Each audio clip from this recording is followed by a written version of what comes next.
Baik, Assalamualaikum warahmatullahi wabarakatuh. Waalaikumsalam warahmatullahi wabarakatuh. Sebelumnya saya ucapkan terima kasih telah berkenan hadir dalam sesi konseling kali ini.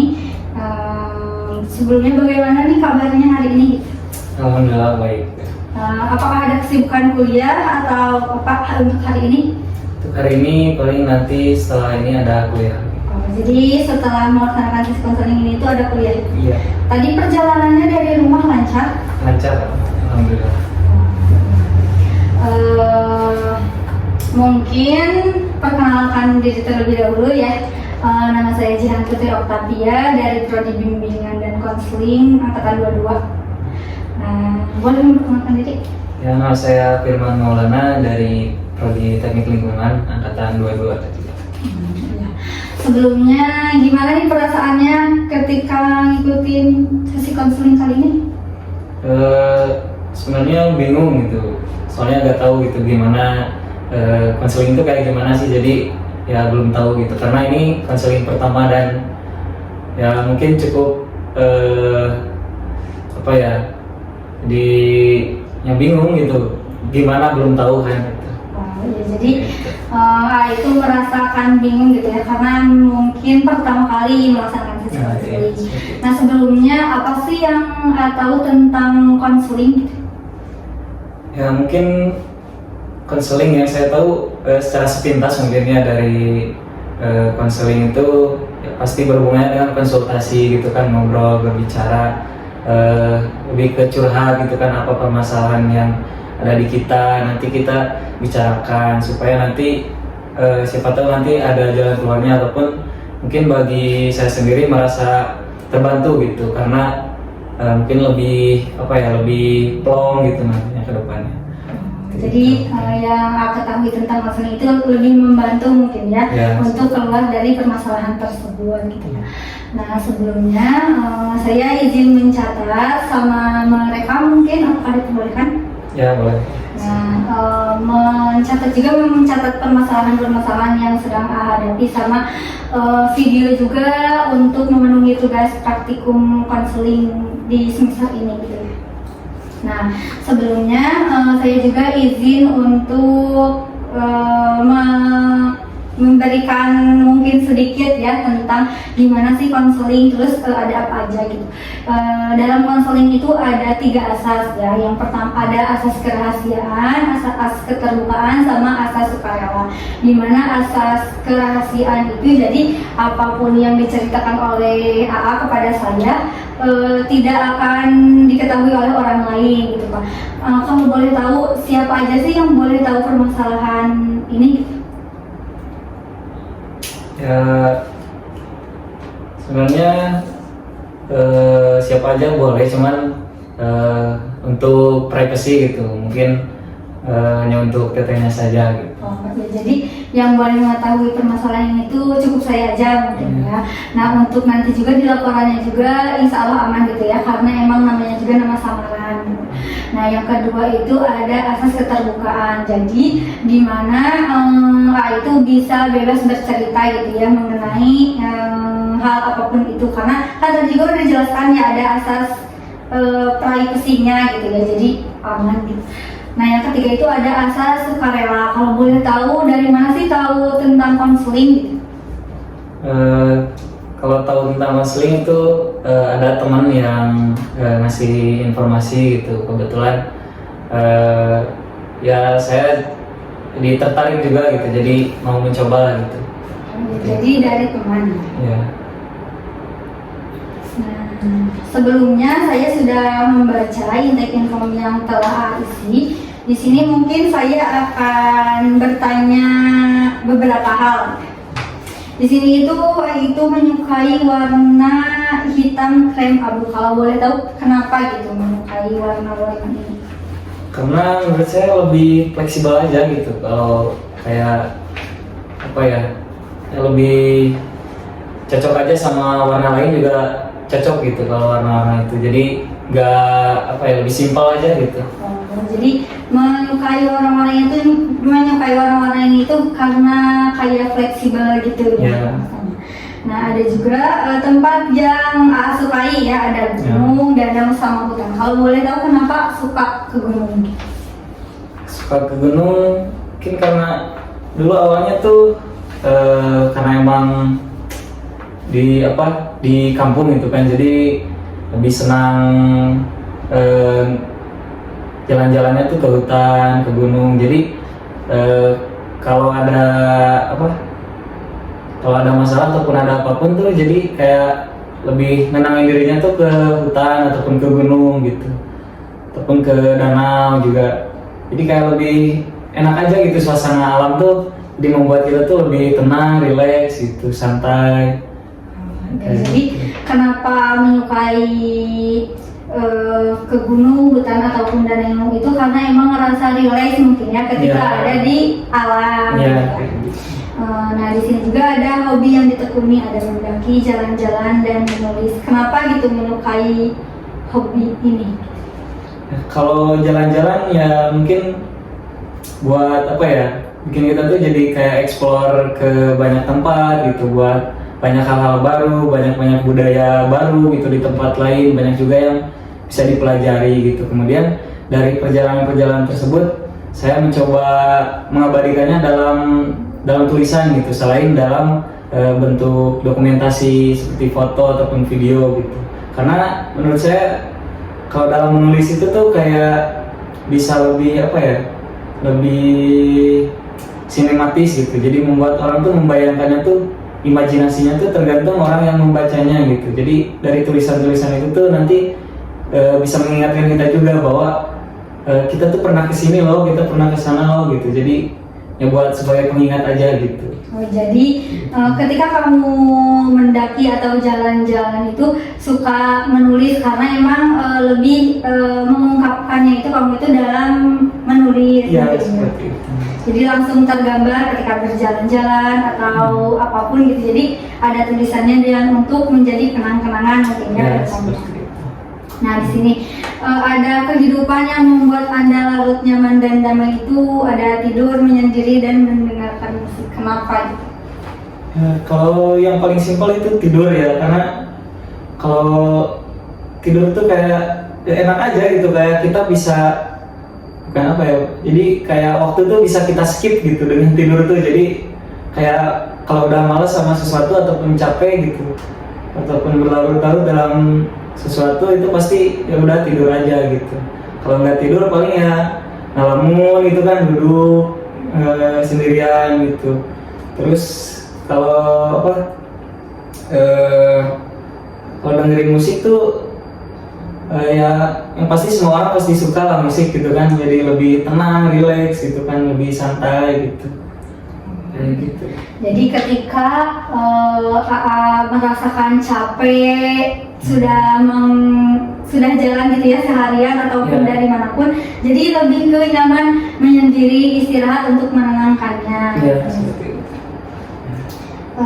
Di sini itu ada 3 hal yang diinginkan dalam hidup untuk lebih baik atau mengalami peningkatan. Yang pertama itu lulus tepat waktu dengan nilai yang terbaik, yang kedua itu memilih banyak soft skill, dan yang ketiga itu memiliki hubungan sosial yang luas dan baik. Kalau boleh tahu nih, yang ke-1 itu lulus tepat waktu dengan nilai yang baik, bagian seperti apa? Ya, menurut saya sebagai seorang mahasiswa gitu, pasti semua orang menginginkan lulus itu dengan nilai yang baik juga dengan tepat waktu gitu. Karena pertama tuh saya tuh masuk kuliahnya tuh dulu tuh gap year selama 1 tahun gitu, jadi gak langsung masuk kuliah.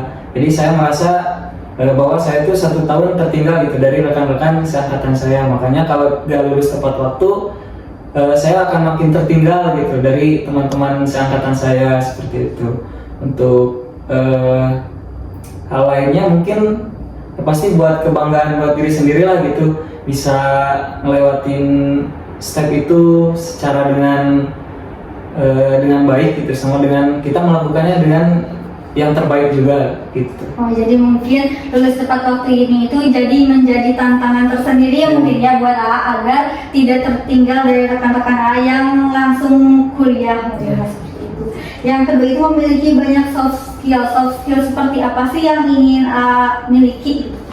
Untuk soft skill sendiri saya kebetulan yang saya sangat inginkan itu mungkin yang pertama itu memiliki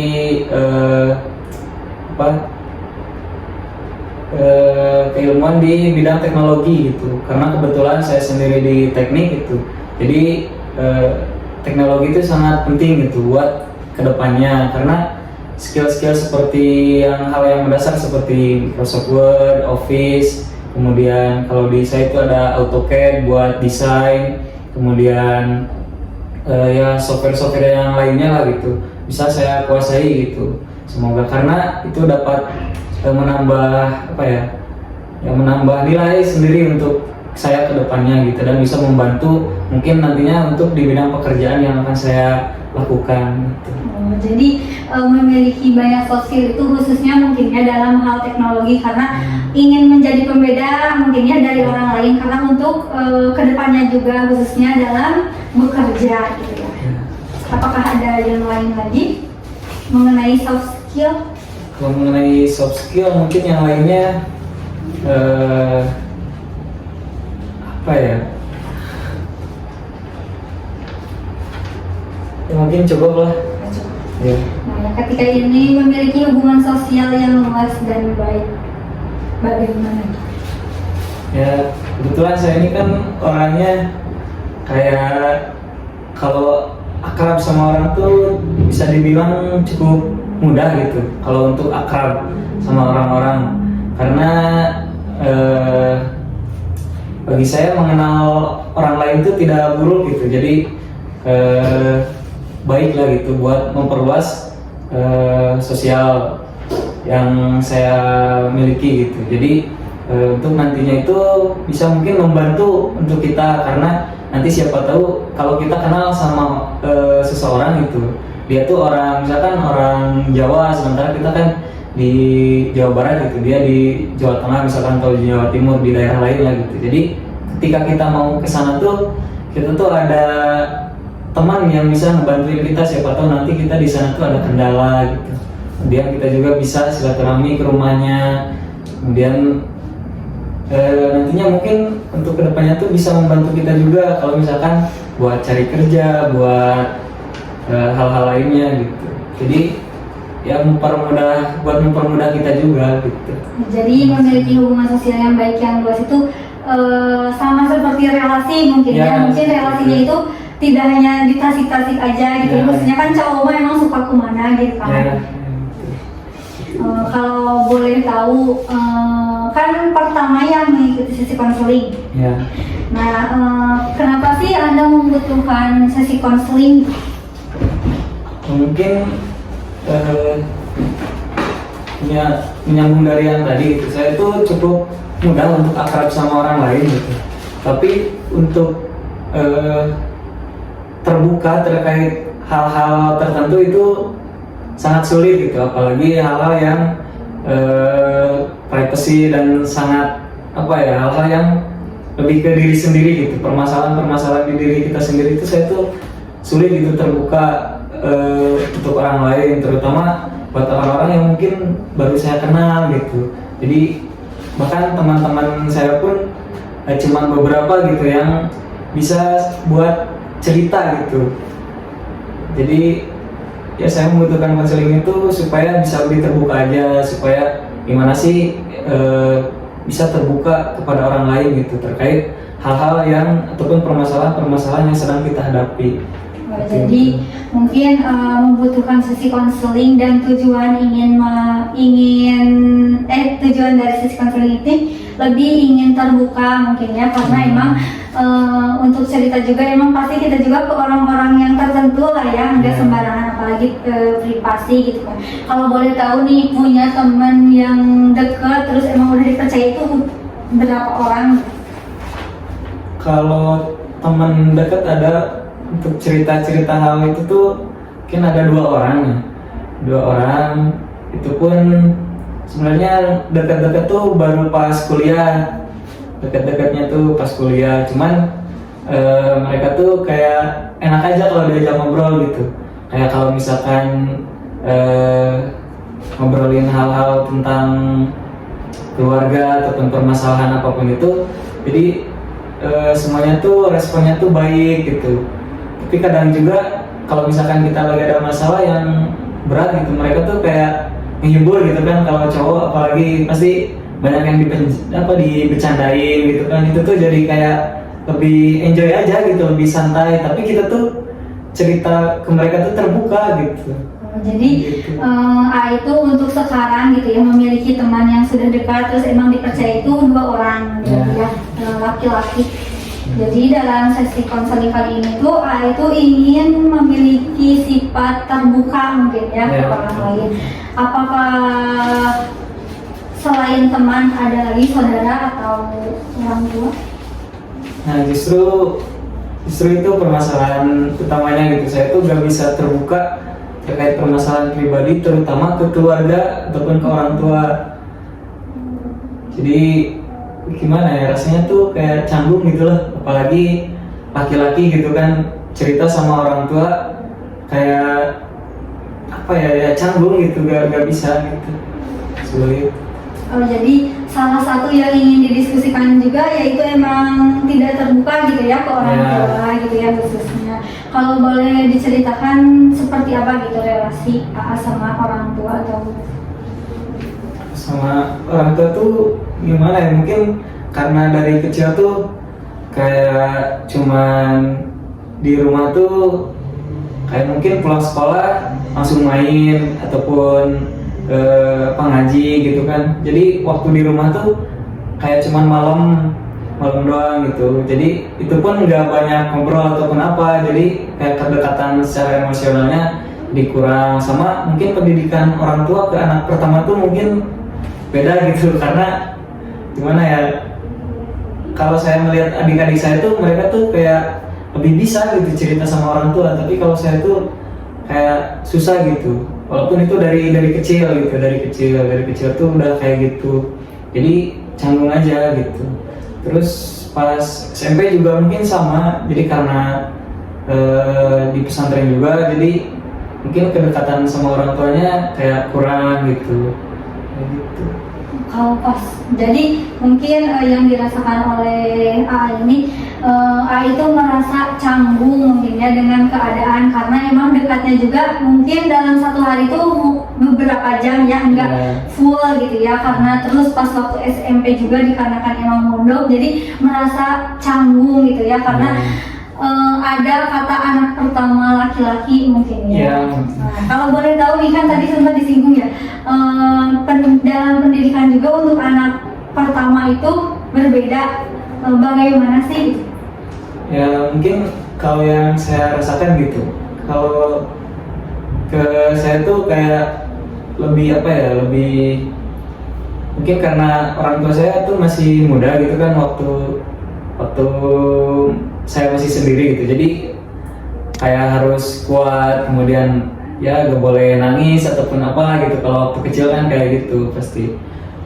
Terus kayak mungkin ke sayanya juga bikin apa ya, mikir bahwa kalau saya tuh harus jadi contoh gitu buat adik-adik saya. Jadi banyak hal yang saya batasin. Jadi biar adik-adik saya tuh gak nyontoh hal-hal yang buruk gitu dari saya gitu. Jadi mungkin ya seperti itu. Jadi lebih mungkin kalau anak pertama itu kamu itu harus kuat, mungkin ya jangan nangis, apalagi anak laki-laki. Kalau boleh tahu nih berapa bersaudara? Saya kebetulan 3 bersaudara dan laki-laki semua. Tiga-tiganya. Iya. Nah, apakah ada yang ingin didiskusikan lagi gitu dari masalah ini? Ya mungkin untuk kali ini itu saja dulu gitu. Oh, baik. Jadi dapat disimpulkan ya untuk permasalahan yang ingin dibahas itu mungkin mengenai hal ini ya, mengenai itu tujuannya itu ingin lebih terbuka lagi mungkin ya kepada orang lain dan khususnya juga ke orang tua gitu ya, karena ngerasa anak laki-laki apalagi pertama gitu ya, ngerasa kamu itu harus kuat gitu kan, jadi ingin tujuannya itu tidak jauh, ingin lebih terbuka gitu. Nah, setelah mengetahui ini tujuan sama faktor yang membuat AA ingin terbuka, apakah ada yang ingin diceritakan kembali? Ya, apa ya? Juga mungkin karena apa ya? Karena saya tuh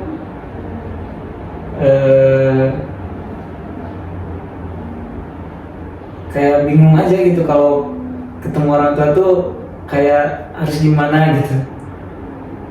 Kayak kalau ngobrol juga ya secukupnya gitu kan di rumah, terus karena emang bahkan kalau sekarang pun saya tinggal tuh nggak di rumah, nggak serumah sama orang tua gitu, tapi di rumah nenek. Tapi rumahnya tuh deketan gitu, dempet. Tapi saya milih tinggalnya tuh di rumah nenek gitu.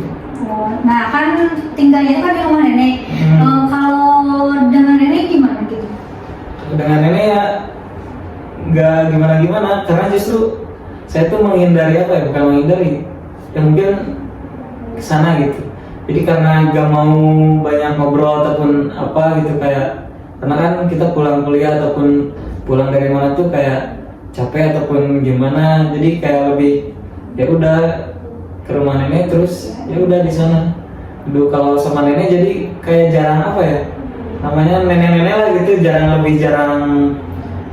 ngobrol yang gimana-gimana gitu, sama apalagi sama cucunya gitu kan, pasti mungkin lebih apa ya, kalau sama nenek tuh lebih ya gak apa ya, gak banyak tekanan lah kayak gitu. Jadi kayak udah aja gitu kalau sama nenek. Oh iya, jadi kamu itu merasa lebih ketika kamu merasa capek dari kuliah atau pulang berkegiatan gitu ya, lebih memilih untuk di rumah nenek gitu ya, karena emang merasa canggung mungkin ya sama orang tua. Jadi kalau sama nenek-nenek itu kan lebih ke ya udah ada gitu kan ya anaknya, kalau enggak ada keluh kesah mah berarti fine gitu ya anaknya. Tapi kalau mungkin kamunya bertingkah atau apapun juga pasti bertanya ya, tapi lebih merasakan ketenangan ketika berada di rumah neneknya gitu. Kalau boleh tahu, merasa canggung kepada orang tuanya itu pas di situasi di mana aja gitu? Kayak kalau kita ada masalah tuh, kayak misalkan adik pasti cerita ke kita kan, ada ini. Nah kayak bingung aja mau ngobrol sama orang tua tuh, karena orang tua juga ngobrolnya tuh ke kita gitu. Kayak misalkan masalah ekonomi ataupun apa, kayak ada masalah ini itu sama tetangga lain-lain, pasti ngobrol sama saya gitu. Jadi kayak bingung gitu, saya mau ngomongin masalah adik saya tuh, jadi kayak mama juga lagi ada masalah gitu, bapak juga lagi ada masalah kayak gini, masa harus diomongin gitu. Jadi canggung gitu, kayak kita juga mikir lah kayak gitu. Kalau udah umur segini tuh pasti mikirnya tuh justru jangan sampai orang tua tahu gitu, bukan orang tua harus tahu gitu. Oh, jadi kamu itu merasa bingung ketika adik kamu bercerita tentang kehidupan dia, terus bercerita ke kamu, terus kamu juga merasa bingung untuk menyampaikan ke orang tua, karena orang tua juga pasti memiliki permasalahan ya, jadi bingung harus diungkapkan atau gimana gitu ya. Jadi ketika kamu merasakan itu, apa sih yang kamu lakukan? Ketika udah ceritakan adiknya ke kamu, lalu kamu apakah menyampaikan ke orang tua atau dipegang sendiri? Nah kalau biasanya dipegang sendiri, terus kita tuh berusaha nyelesain sendiri gitu permasalahan itu. Nah kalau misalkan udah selesai, baru diceritain ke orang tua kayak gitu biasanya. Jadi coba dulu kita nyelesain dulu. Kalau misalkan udah mentok banget gitu, udah gak bisa emang harus sama orang tua gitu, baru ngomong ke orang tua gitu. Nah kalau untuk cara ngomongnya tuh biasanya kalau lagi ada momen kayak lagi kumpul sama adik yang kecil, yang paling kecil, karena kan kalau sama yang kecil tuh lebih kayak lebih bisa ngobrol semuanya ke dia kan. Kalau ada dia tuh pasti lebih cair gitu kan suasananya tuh itu. Jadi ya udah baru ngobrol kayak gitu. Tapi kebanyakan nih keseringan gitu kalau ada adek cerita sama saya tuh coba selesaiin sendiri aja gitu. Baru nanti kalau masalahnya udah selesai baru cerita sama orang tua kayak gitu. Oh, jadi ketika adik kamu bercerita kepada kamu, terus pasti nggak langsung disampaikan ke orang tua, tapi kamu itu lebih ke mencoba untuk menuntaskan permasalahan itunya sendiri. Semisal emang udah clear permasalahannya, baru kamu menyampaikannya ke orang tua gitu. Nah, seperti itu. Apabila permasalahan itu ada tidak bisa oleh kamu, apa yang kamu lakukan? Ya tadi pasti diceritain sama orang tua gitu. Tapi ya mungkin lebih kayak apa ya, nggak tega, tapi ya emang harus diceritain gitu karena emang kita udah gak bisa gitu. Mungkin kamu merasa kamu juga udah dewasa gitu, pasti bisa gitu ya untuk menghadapi permasalahan-permasalahan yang sedang adik kamu hadapin gitu. Nah, kalau boleh tahu nih, dari kapan sih kamu itu merasa tertutup gitu? Kalau tertutup mungkin dari kecil juga udah kayak tertutup gitu. Karena gimana ya? Karena gak suka aja gitu, kayak banyak ngobrol ataupun apa, kayak lebih enak diam aja udah. Jadi mungkin kamu itu merasa diam itu menjadi hal yang enak mungkin bagi kamu atau bagaimana? Ya mungkin seperti itu, karena kalau ngobrol itu kayak capek aja gitu, terus ribet, terus kayak belum nanti kalau salah ngomong harus kayak gimana, terus nanti jadi ya udah lebih baik diam aja gitu. Oh, jadi kamu itu merasa tidak mau ribet gitu ya, jadi lebih baik diam tapi lebih ke bertindak. Ya kayak gitu. Iya. Jadi kamu merasa sendiri itu ketika kamu masih kecil, dan masih kecil itu juga sudah berpikir bahwa saya lebih baik diam gitu ya daripada banyak bicara karena takut ada kesalahan nantinya harus memperbaiki gitu ya, jadi lebih memilih untuk diam. Ya.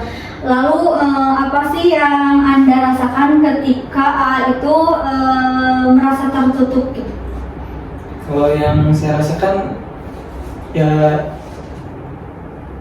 kadang ada enaknya gitu, karena enaknya tuh kayak orang-orang tuh kayak gak perlu tahu kita gitu, kayak ya udah aja gitu, gak banyak pertanyaan-pertanyaan, gak banyak omongan-omongan gitu. Jadi ya udah, kecuali kalau misalkan ada orang yang nanyain baru kita jawab gitu. Oh, jadi kamu itu merasa nyaman ketika kamu tertutup karena kamu itu merasa orang lain itu gak perlu tahu tentang aku, tapi ketika orang lain bertanya tentang keadaan kamu juga menjawabnya gitu. Ya kayak gitu. Lalu biasanya kegiatan apa sih yang kamu lakukan ketika kamu itu tertutup gitu, merasa tidak bisa bercerita kepada orang lain? Ya biasanya ya paling gimana ya, kalau emang lagi sendiri itu pasti ya udah sendiri aja gitu, kayak di kamar diam, terus paling kayak nonton video, dengerin musik, ya tidur, terus paling apalagi kalau misalkan pengen keluar paling ya keluar sama ketemu teman-teman gitu, kayak lebih apa ya, kalau sama teman tuh kayak lebih ya enjoy aja gitu kan, jadi gak ngerasa sendirian lagi gitu, pasti ada banyak teman-teman gitu kan. Oh, jadi kegiatan yang kamu lakukan ketika kamu merasa tertutup atau gak bisa bercerita ke orang lain itu, kamu itu lebih ke diam di kamar gitu, mungkin nonton ya seperti itu, atau menulis gitu ya. Dan kamu itu merasakan enjoy ketika kamu itu bertemu dengan teman-teman sebaya gitu. Ya. Berarti itu di rumah? Ya di rumah. Jadi kalau boleh tahu apakah ngekos atau PP? PP, cuman kalau misalkan kayak kan sering hujan gitu, jadi kayak kadang nginap juga gitu di kos teman. Nah kan tadi itu ketika AA merasakan sendiri ya tertutup. Nah saya sekarang akan bertanya, kan tujuannya itu ingin lebih terbuka kan ya? Nah kegiatan apa sih yang AA lakukan ketika kelak sudah terbuka? Ya mungkin saya juga akan,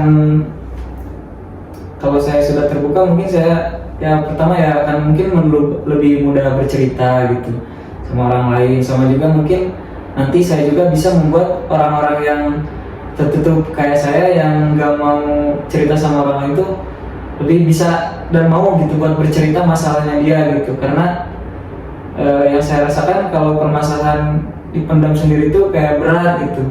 Mungkin saya juga ingin membuat orang lain tuh lebih mau terbuka juga gitu. Ya, jadi A itu merasa berat ketika emang apa sih permasalahan itu dipendam gitu ya. Jadi ketika udah terbuka nanti A itu ingin mengajak teman atau siapapun yang A kenal terus tertutup itu bisa terbuka juga mungkin ya untuk menceritakan permasalahannya, karena permasalahan itu bukan tidak boleh sih, bahkan permasalahan itu kan bisa apa sih membuat kita stres mungkin ya, takutnya seperti itu kan. Ujung-ujungnya kalau kita emang nggak bercerita ke orang lain terus emang dipendam sendiri itu pasti kita itu overthinking, terus emang merasa cemas, bahkan emang ada ya yang teman-teman saya juga yang jadi sulit tidur, jadi insomnia atau apa gitu ya, takutnya seperti itu ya. Nah lalu ketika apa sih yang kamu rasakan itu ketika sudah bisa terbuka gitu? Ya pastinya mungkin pasti lega ya, lega dan juga mungkin lebih bahagia dan juga lebih ringan gitu, karena permasalahan itu tuh kadang nggak bisa kita selesaiin sendiri gitu. Jadi ada juga yang membutuhkan sudut pandang orang lain gitu dalam menyelesaikan masalah tersebut kayak gitu. Jadi ketika sudah bisa terbuka gitu ya, yang dirasakan itu jadi lebih lega terus bahagia, karena lega atau bahagia juga pasti dikarenakan mungkin kalau dengan bercerita mah kita tuh dapat saran gitu ya, atau dapat dukungan gitu. Jadi merasa leganya itu karena mendapat saran terus dukungan gitu ya, masukan juga pasti dikasihkan ya kalau sama teman-teman atau siapapun. Ketika kan tadi tuh sekarang itu merasa tertutup ya. Tujuannya itu ingin merasa terbuka gitu ya kepada orang lain, khususnya dalam bercerita mengenai hal-hal pribadi gitu ya yang tidak bisa diceritakan kepada sembarangan orang. Ketika apabila dipilih nih, apakah ingin terus dalam kondisi seperti ini atau ingin lebih baik lagi terbuka?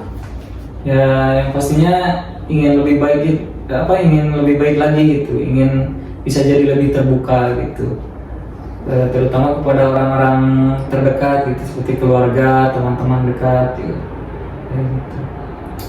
Jadi itu pasti ingin menjadi lebih baik lagi ya, khususnya lebih terbuka kepada orang tua atau teman yang dipercayai oleh AA gitu ya. Nah ketika dibandingkan ketika merasa terbuka dan tertutup seperti sekarang, apakah hal itu berpengaruh dalam diri AA? Yang pastinya akan sangat berpengaruh gitu, karena yang tadi saya bilang, karena kalau misalkan kita udah cerita tuh pasti banyak dukungan, lebih banyak saran dari orang lain, jadi dalam menyelesaikan masalahnya juga pasti lebih cepat, sama juga gak terlalu berat gitu masalahnya, nah gitu. Jadi itu merasa sangat berpengaruh gitu ya dalam kehidupan, khususnya ketika emang kita udah terbuka itu pasti kita itu merasa lega, terus lebih ke bisa mengekspresikan mungkin ya keluh kesah kita, kecapean kita, dan yang ingin kita ceritakan kepada orang tertentu. Kan itu tuh ketika A merasa sedang terbuka. Kalau semisal situasinya ketika masih tertutup, apa sih pengaruhnya dalam kehidupan A? Yang pastinya kan menghambat ya, karena kayak capek, kemudian terus pusing, kemudian kayak apa sih, risau, ragu, jadi kayak mau ngelakuin hal lain juga pasti terus-terusan kepikiran gitu, karena kita juga bingung gitu mau gimana, jadinya lebih ke apa ya, lebih ke ngelakuin sesuatu tuh jadi kayak males kadang kayak gitu ya. Jadi ketika tertutup gitu ya, berpengaruh dalam diri sendiri itu jadi lebih ke merasa malas gitu ya untuk melakukan sesuatu, karena emang rasanya juga capek, terus emang mumet mungkin ya, seperti itu. Nah, dapat disimpulkan ya ketika merasa terbuka, itu lebih memiliki banyak saran atau masukan dari orang lain ya, sehingga membuat itu merasa lega dan nyaman mungkin ya. Dan ketika dalam situasi tertutup, itu merasa malas untuk beraktivitas mungkin ya, karena emang capek, tidak bisa meregulasi emosi yang sudah terjadi mungkin ya, seperti itu. Nah, kan tadi itu udah disebutkan ya, dan tujuannya juga ingin lebih terbuka. Lalu apa sih alasan tersendiri karena ingin lebih terbuka? Ya mungkin karena tadi ya, karena kenapa pengen terbuka tuh gimana ya, karena kadang kita tuh bingung gitu kalau ngelakuin apa-apa tuh sendiri ataupun menyelesaikan masalah itu sendiri, jadi kayak capek sendiri, jadi ya ingin terbuka gitu. Jadi alasan tersendiri ingin terbuka itu karena mungkin ingin mengurangi beban yang dirasakan gitu ya. Ingin lebih mengutarakan lagi, bukan kita untuk menularkan energi yang negatif, tetapi kita juga perlu untuk meregulasi emosi kita gitu ya, agar tetap stabil gitu ya, enggak sampai ke stres berlebihan sampai merasa overthinking seperti itu. Nah, lalu kegiatan apa sih yang akan dilakukan atau upaya apa sih yang akan dilakukan AA sekarang untuk lebih terbuka lagi gitu? Ya mungkin dari hal-hal kecil gitu. Kalau saya mungkin lebih ke ngobrol dulu aja gitu, belajar untuk walaupun bukan dari masalah yang kita hadapin, tapi lebih banyakin komunikasinya dulu gitu sama orang-orang yang bisa dibilang orang-orang terdekat, kayak keluarga gitu, kayak kemudian teman-teman gitu, sahabat-sahabat. Jadi kayak kalau udah komunikasinya udah baik gitu, nanti kan pasti kita juga bisa enak gitu kalau ngobrolin masalah-masalah yang kita hadapin gitu. Oh, jadi kegiatannya akan dilakukan, upaya yang akan dilakukan dalam dekat-dekat ini tuh lebih ke mungkin komunikasi yang lebih baik lagi ya, khususnya dengan keluarga dan teman-teman yang sudah percayai ya, seperti itu. Nah, tujuan terbuka itu kenapa sih? Gimana? Tujuan agar terbuka, kan sekarang tertutup nih. Tujuan terbukanya itu apa gitu? Ya tujuannya ya pengen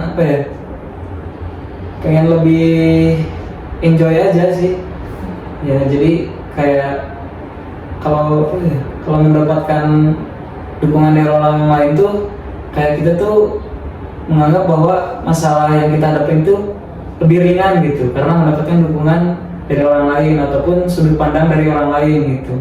Karena ada masalah yang kadang kita tuh sulit gitu, tapi untuk orang lain tuh, apalagi yang udah pernah ngalamin masalah itu, hal itu, jadi mereka tuh udah tahu gitu cara ngelewatin masalahnya kayak gimana, jalan keluarnya gimana, seperti itu. Jadi lebih banyak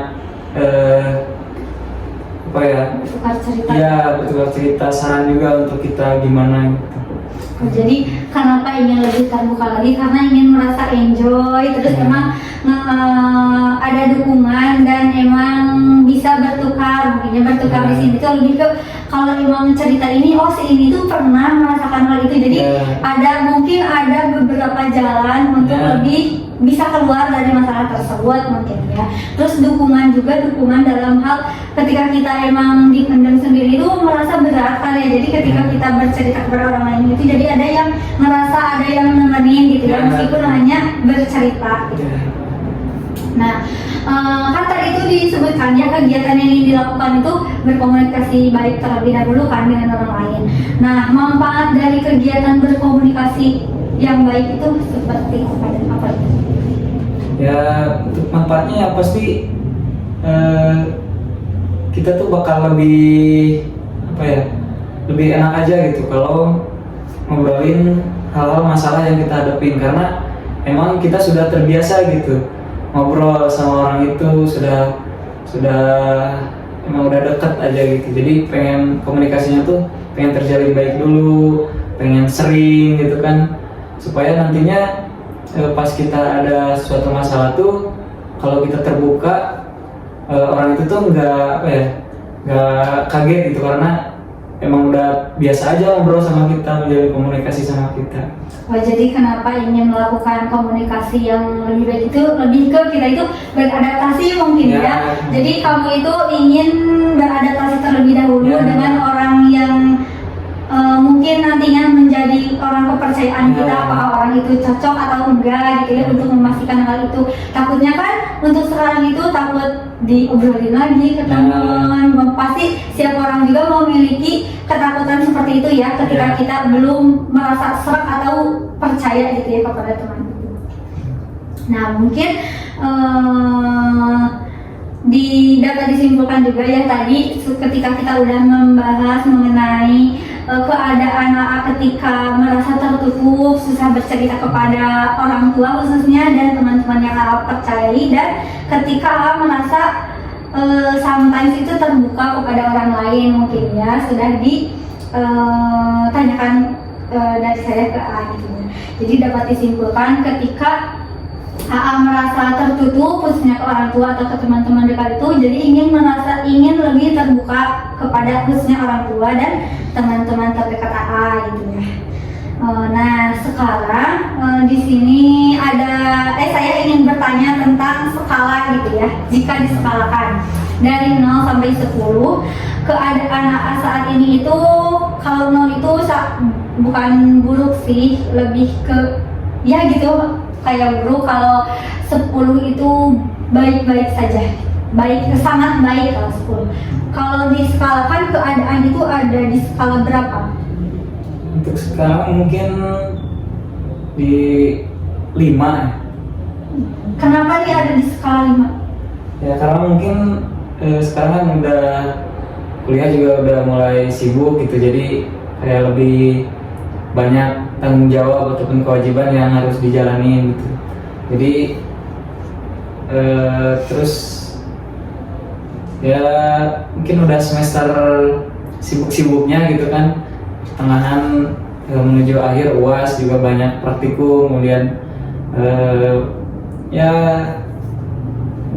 lagi puyeng-puyengnya lah gitu.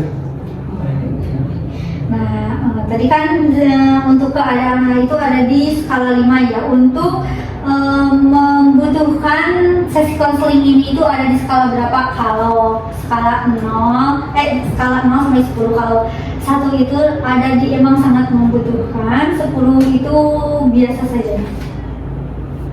Kalau membutuhkan konseling mungkin di 6 gitu. Karena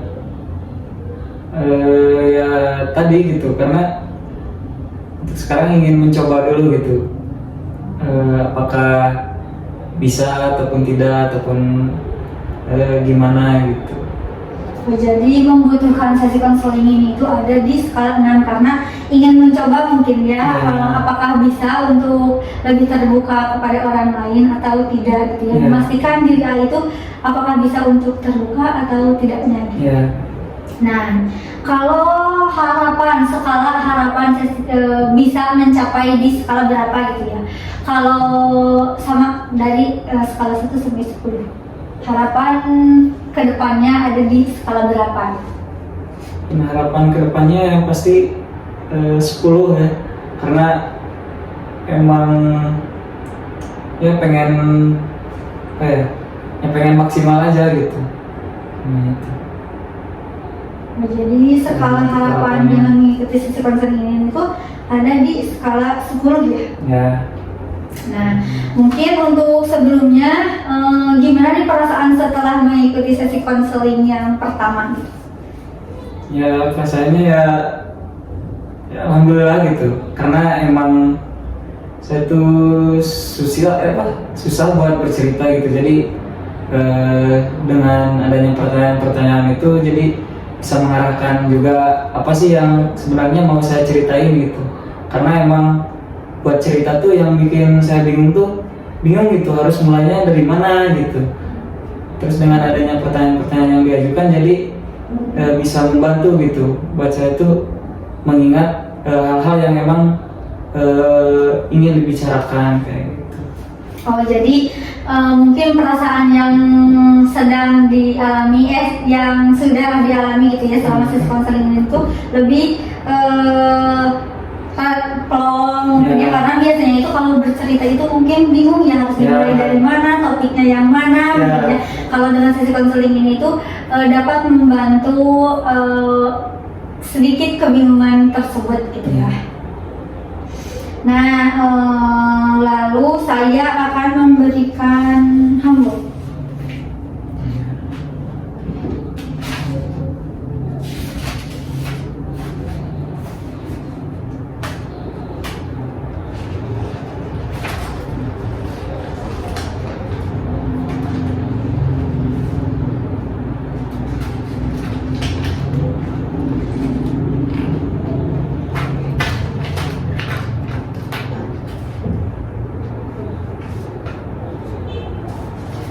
Nah, untuk handuknya ini itu tabel dampak negatif dari pola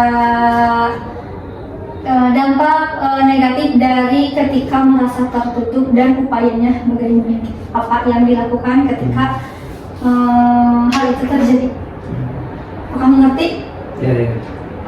Apakah ada yang ingin ditanyakan terlebih dahulu?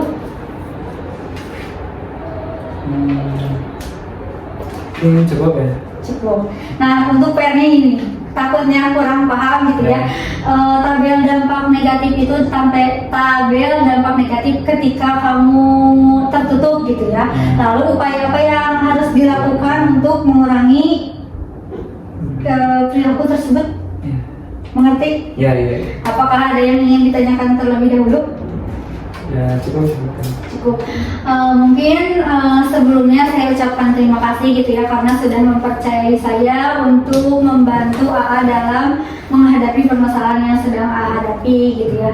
Sebelumnya juga terima kasih karena sudah meluangkan waktunya untuk di sesi konseling kali ini. Oh iya, lupa,